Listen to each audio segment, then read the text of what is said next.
भाई जो गुरु बचन पे डट गे रकट गे फंद 84 के। भाई जो गुरु बचन पे डट गे रकट गे फंद 84 के।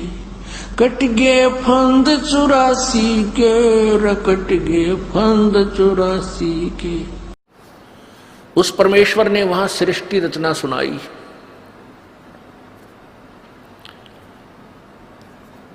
उन्होंने बताया, परमेश्वर ने बताया कबीर जी ने कि तुम सतलोक में रहा करते थे सभी, वहां कोई कष्ट नहीं था तुम्हारे को, ना मृत्यु थी, ना ये तपस्या का कष्ट था, ना कोई रोग था, ना कोई कोढ़ था, किसी चीज का अभाव नहीं था आप जी को।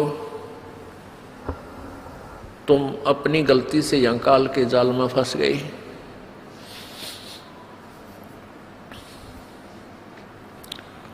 परमेश्वर कबीर जी ने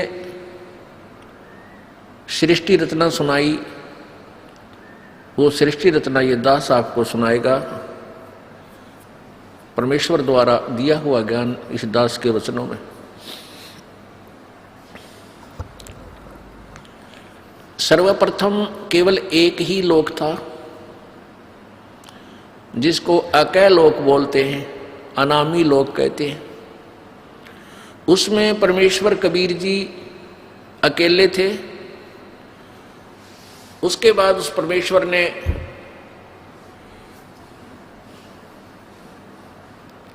एक से अनेक होने का ख्याल किया।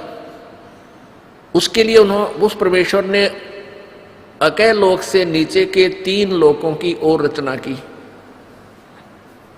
वो लोक हैं अकय लोक से नीचे का अगम लोक, उससे नीचे का अलख लोक, उससे नीचे का लास्ट वाला चौथा लोक जो है, यानी अनामी अलग अकय लोक से अलग वो तीसरा लोक, और कुल मिलाकर चौथा लोक जो है वो सत्यलोक है। उसी पूर्ण परमात्मा ने, पूर्ण प्रभु ने, कबीर देव ने, कबीर साहब ने अपने ही अन्य 3 रूपांतर और किए। अगम लोक में वो अगम पुरुष कहलाता है, अलख लोक में अलख पुरुष, और सत्य लोक में वो सत्य पुरुष। एक ही परमात्मा अपने 3 रूप बनाकर वहां विराजमान है। परमेश्वर ने सर्वप्रथम सतलोक की रचना की। सतलोक के अंदर सृष्टि रचना की। अपनी शब्द शक्ति से 16 पुत्रों की, अपनी प्रथम वचन से 16 द्वीप, 16 स्थान अलग अलग परमात्मा ने बनाए। फिर 16 शब्दों से, 16 वचनों से 16 पुत्रों की उत्पत्ति की, और उन सबको कहा कि तुम अपने अपने द्वीप में अलग अलग रहो। उसके पश्चात परमेश्वर ने, कबीर जी ने अपने पुत्र उन 16 में से जो अचिंत है उससे कहा कि अचिंत आप अन्य रचना आप करो। अब अचिंत ने परमेश्वर से प्राप्त शक्ति के आधार से इस अक्षर पुरुष अर्थात परब्रह्म की उत्पत्ति की। अक्षर पुरुष स्नान करने के लिए उस मान सरोवर में चला गया जो परमात्मा ने ही उन सब द्वीपों के साथ ही रचना की थी। ये सरोवर तालाब आदि एक जैसे शहर के, नगर के अंग ही होते हैं, ऐसे इस मान सरोवर के अंदर वो स्नान करने के लिए गया, क्योंकि वहां श्वासों से शरीर नहीं है। सतलोक में श्वासों से शरीर नहीं है, और वहां ऐसा शरीर है जो बगैर वायु के भी रह सकते, वहां जीवित रहते हैं। जैसे आप देखते हो जल के प्राणी जल में ही रहते हैं, वो बाहर वायु ग्रहण करने आते ही नहीं। तो जल के अंदर वो जाकर के उस शीतल जल में सो गया, काफी समय तक बाहर नहीं आया। तब परमेश्वर कबीर जी ने, उस पूर्ण ब्रह्म ने, सत्य पुरुष ने, सतलोक के मालिक ने उस सरोवर से जल लिया, उसको अपनी सबद शक्ति से एक अंडा बना दिया और एक वचन से उसके अंदर एक आत्मा, अपने ही अंदर से एक आत्मा प्रवेश की। उस अंडे को जल में छोड़ दिया। वो अंडा गड़गड़ गड़गड़ करता हुआ जो जल के नीचे जाने लगा, उसकी आवाज से उस अक्षर पुरुष अर्थात परब्रह्म की निंद्रा भंग हो गई। जो ही उसने उठकर देखा, जिसकी अधूरी नींद कोई जाग जाता है तो उसको थोड़ा सा क्रोध होता है, और किसी आवाज से उठ जाता है तो उसकी तरफ उसका आकर्षण होता है और उसके प्रति उसको कुछ अक्षुब्ध होता है, दुख होता है। तो उस क्रोध के दृष्टि से, उस क्रोध दृष्टि से देखा, उसके क्रोध के तेज से वो अंडा दो भाग हो गया और उसमें से वो ज्योत स्वरूपी निरंजन, ये ब्रह्म, जिसका वास्तविक नाम कैल है, कैल